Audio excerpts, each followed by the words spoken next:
Ciência e Fé volta aqui entrevistando a escritora, jornalista, teóloga, Cristina Belloni Alencar, lançando esse livro aqui, Derrubando Mitos, da editora Santos, é isso? AD Santos. AD Santos. Então, nós estamos com ela aqui, super simpática aqui, irmã em Cristo, e também trabalha com as igrejas perseguidas. Também. Vocês estão trabalhando em todo o mundo muçulmano? Eu trabalhei 2 anos, Norte, tudo. sim, 2 anos como jornalista para a igreja perseguida. Depois eu parei por causa das palestras com o livro, mas eu continuo divulgando essa causa no Brasil. Acho muito importante que a igreja brasileira tenha essa consciência de que existe uma igreja perseguida. Porque o número de pessoas que sabem sobre a existência desses nossos irmãos que enfrentam a perseguição religiosa é muito pequeno ainda. Esse número de pessoas para que orem por eles, porque eles necessitam das orações. Né, a Coreia do Norte ainda é o país mais fechado. É o primeiro ainda da lista mundial da perseguição. Continua sendo o primeiro há 15 anos consecutivos. Somália também, né? Muito Somália, forte. Iraque, Irã, vários países da África, da Ásia Central. Você fala muito sobre mitos aqui, né? Derrubando Sim. mitos. Quais os mitos aqui que você cita por exemplo? Natal? Tem vários, né? Tem vários. O Mitos Natalinos é uma palestra recente. Então a gente está mostrando como que essa ideia de nascimento de Cristo foi distorcida ao longo do tempo. Né? Qual que é o mito dessa época de Natal? O Papai Noel. Não se fala, quando você liga a TV, você não ouve falar do nascimento de Jesus Cristo, você só ouve falar sobre o Papai Noel. Presente e tal. Presente, consumismo, né? Principalmente depois que a Coca-Cola usou a imagem do Papai Noel como garoto propaganda. Aqui né? A gente comemora bastante o Natal, mas como o nascimento de Jesus. Como o nascimento de Jesus, né? Fazemos orações Sim. e evangelizamos, aproveitamos, inclusive, Sim. fazemos as festas, as luzes, tudo. A gente aproveita a alegria da coisa para dizer, ele veio, né? Ele veio. Independente de quando, porque Pastor a data Jorge, não é ele, essa, particularmente, né? ele gosta muito de... Ele enfeita a casa dele, coloca luzes e tal. Uma forma de evangelizar, né? Sim. De alegrar com o nascimento de Cristo. Sim. Mas existem muitos mitos que tentaram substituir essa beleza do nascimento do Cristo, né? Sim, a data mesmo, 25 de dezembro, se você procurar na mitologia babilônica, seria o nascimento do Deus Sol, que é o Tammuz, a reencarnação de Nimrod, vem toda aquela história de idolatria desde a Torre de Babel, né? Então, o que acontece? Quando Constantino decidiu tomar conta da igreja, vamos dizer assim, né? Quando uniu o Estado à igreja, então ele quis ganhar pagãos e cristãos. O que ele fez? Já existia essa data, né? Que dizem que era o dia 25 de dezembro, não se sabe bem ao certo porque o calendário também era diferente, mas havia uma comemoração pagã. Então, qual que era a forma dele conseguir aproximar os cristãos e unir aos pagãos? Então, ele colocou a imagem de Maria e Jesus, e é uma polêmica muito grande, porque já existia a imagem de Semíramis com Tammuz.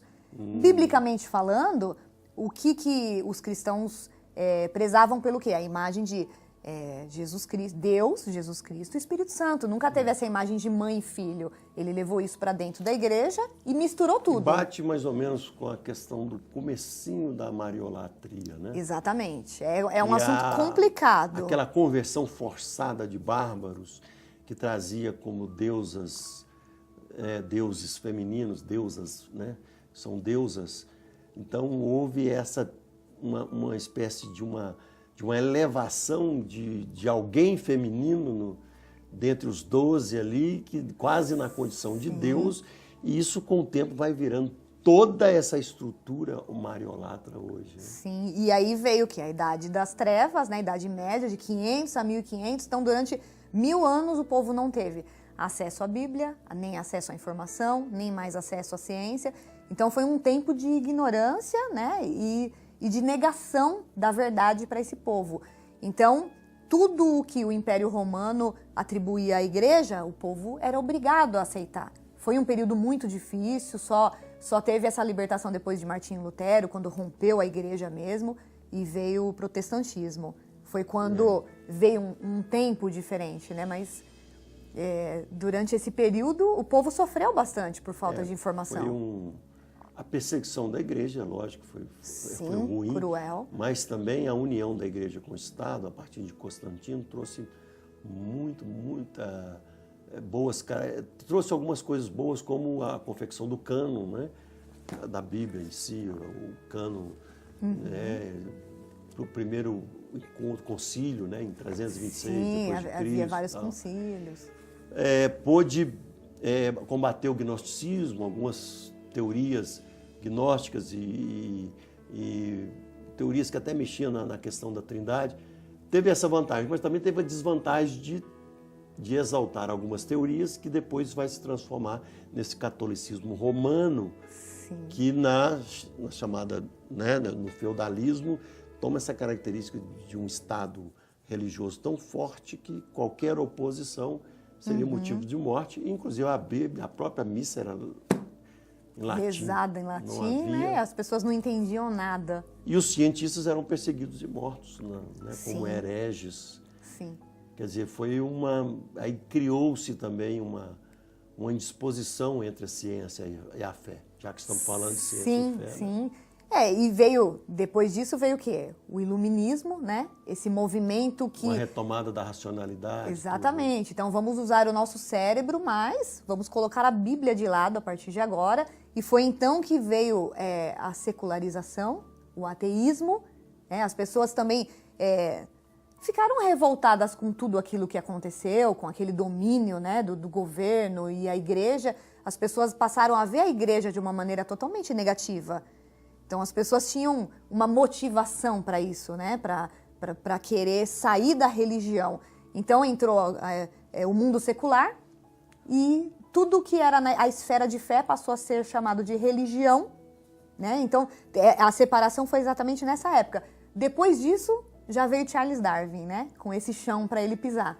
As pessoas estavam assim, ele chegou com o evolucionismo, tirou a Bíblia de vez da ciência, quis apagar Deus da história. Se bem que foram mais seus discípulos ou pessoas que o leram. Sim, eu penso que se ele fosse vivo nos dias de hoje com essa tecnologia que temos... Durante parte da sua vida ele foi teísta, né?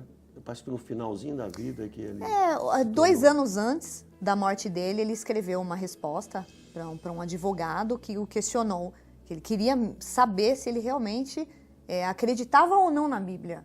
E ele escreveu, né? Inclusive essa carta, pequena carta, foi até leiloada recentemente. E ele deixou claro, infelizmente, declaro a você que não acredito na Bíblia e nem em Jesus Cristo como Filho de Deus. E que tudo o que ele fez até ali foi como autodidata. Então, ele mesmo declarou que ele não teve base bíblica, que ele não acreditava. Então, declarou praticamente aí que era um ateu. Para nós... não resolve, nem ajuda e nem contraria também. Não, só nos faz entender, né, o porquê essa confusão até os dias de hoje. Mas você está falando dos mitos do Natal. Por que o velhinho lá, o Nicolau lá da Finlândia, tem alguma explicação? O turco, né? Não, o turco. Então, é turco ou um turco, não tem... finlandês? Não, é um turco, é da Turquia, de Mira, né? Nicolau de Mira. Mira é uma cidade da Turquia. E não tem nada a ver com Polo Norte, nem Terenó, tudo isso é lenda. É né? lenda. As pessoas foram acrescentando, mas realmente ele existiu, foi canonizado pela Igreja Católica. Segundo a história, foi um bom homem, era um bispo e muito conhecido por ajudar as pessoas carentes. Então, aí ficou o presente. Ele jogava moedas de ouro em saquinhos pela chaminés. É essa a história. Por isso que hoje o Papai Noel mitológico passa no trenó e joga pela chaminé. Ele devia ter uma capa vermelha, alguma coisa também, né? Ele usava roupa de bispo. Ao longo do tempo, eles foram transformando através da arte, né? Essa imagem de Papai Noel, engordaram ele, colocaram uma barba branca, americanizaram ele. Então, mudou completamente. Se muito você bom vê... para vender, né? Sim, é totalmente comercial. A imagem foi totalmente transformada. O capitalismo transforma qualquer coisa. Infelizmente. Basta ter um lucro, né? Infelizmente. A mais-valia. Mas nem por isso a gente tem que deixar de celebrar o Natal, porque é a vida de Jesus Cristo. É uma oportunidade de declarar o nascimento de Jesus Cristo. Mas, se você for ver nas histórias bíblicas, a igreja primitiva não comemorava Natal, sempre comemorou a Páscoa. Passou a comemorar por uma imposição de Constantino. Mas eu acredito assim, humildemente falando, que desde que haja uma data hoje comemorada, sendo data certa ou não, muitos acreditam que foi em abril que Jesus nasceu, outros acreditam em agosto, né, um ano novo mas judaico. uma data foi instituída, tudo bem, é 25 de dezembro, então que Jesus seja celebrado nessa data, que as pessoas aproveitem então para declarar que Jesus Cristo é o Filho de Deus e que é o nosso Salvador, é uma oportunidade. Todos os natais que eu passei, com pessoas diferentes ou fora, que me deram a oportunidade da palavra, eu sempre trouxe isso. E as pessoas ficam lá, elas pensam, nossa, é mesmo, que legal, né? Jesus nasceu, morreu por nós, e hoje ele nasceu, e nós estamos aqui orando. E aí faz um apelo e as pessoas recebem Jesus. Vamos aproveitar, né? Para nós terminarmos aqui, Cristina, você é nova, né? Está aqui com o seu livro. O que você diria para os universitários que estão fazendo curso de medicina, principalmente ciências humanas, principalmente, né? Eles têm aquele choque cultural, aquele choque de evolucionismo, aquele choque de questionamento da sua fé. Você foi uma estudante, uma jornalista, mais na área de humanas, mas o que você diria para o nosso jovem hoje? Vamos estudar, nós temos cientistas, nós temos pastores, né? A gente forma um grupo de cristãos intelectuais e em Ciência e Fé, lá em São Paulo, vocês também devem formar. O que você falaria para os nossos jovens? Que os nossos jovens aproveitem esse tempo que nós estamos vivendo, de muitas informações, de tecnologia avançada, de muitas evidências de que a Bíblia é correta, de que tudo que existe na Bíblia é realmente fato e não é mito. Então, Cristina, terminando o nosso programa, e eu gostaria que você fizesse uma oração para os alunos, o pessoal ver que também é uma jornalista, tão ligada à ciência, estuda tantos fatos na ciência, também sabe orar. Amém. Sabe ajudar a igreja perseguida, né? E é isso que nós precisamos, de homens, de guerreiros fortes dentro do cristianismo. Amém. Faz essa oração Então essa vamos moçada que está nos lutar ouvindo. através da nossa oração também. Amém. Pai, em nome de Jesus, nós te agradecemos por essa oportunidade de anunciar a tua palavra, que o Senhor nos ajude a continuar nessa luta, abrindo mentes e corações, principalmente dos nossos jovens brasileiros, para que eles venham fazer a diferença nesse tempo que já podemos considerar que são tempos tão difíceis, quando as pessoas já não conseguem mais ouvir a tua palavra, como se tivessem comichão nos ouvidos, Senhor. Que o Senhor possa ajudar essa geração a transformar a nossa sociedade de uma maneira positiva, de forma que muitos ainda venham se render a Jesus Cristo, que muitos sejam salvos e resgatados, e que não haja preconceito mais contra os cristãos, mas que as pessoas entendam que os cristãos são estudiosos, preocupados com a humanidade e, principalmente, Senhor, para divulgar o Teu reino nessa terra, porque Amém. O tempo que vivemos são tempos difíceis, nós vemos acontecimentos, infelizmente, caminhando para o fim, e nós queremos que Jesus Cristo em breve voltará, que possamos cada um fazer a nossa parte enquanto é tempo. Em nome de Jesus, nos abençoa, Pai. Amém. Vai estar passando aí todo o contato do livro, o livro também, o contato, a editora e o telefone da professora e jornalista aqui, Cristina Belloni, tá? Deus te abençoe, Cristina, paz. Amém. E tenha sucesso no seu trabalho. Amém. Obrigada. Tá Deus um abraço. abençoe. Obrigada pela oportunidade. Tchau, Ciência e Fé termina aqui. Até o próximo. Tchau.